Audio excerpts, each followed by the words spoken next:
more than 25 years with the Superior Police Department, Chief Nicholas Alexander announced he is retiring.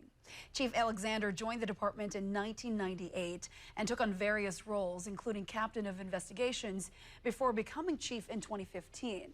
Some of Chief Alexander's contributions include the Pathways to Hope program, which changed how law enforcement responds to addiction-related crimes, as well as the Coordinated Response Specialist program, which helps people struggling with mental health issues, drug addiction, and homelessness.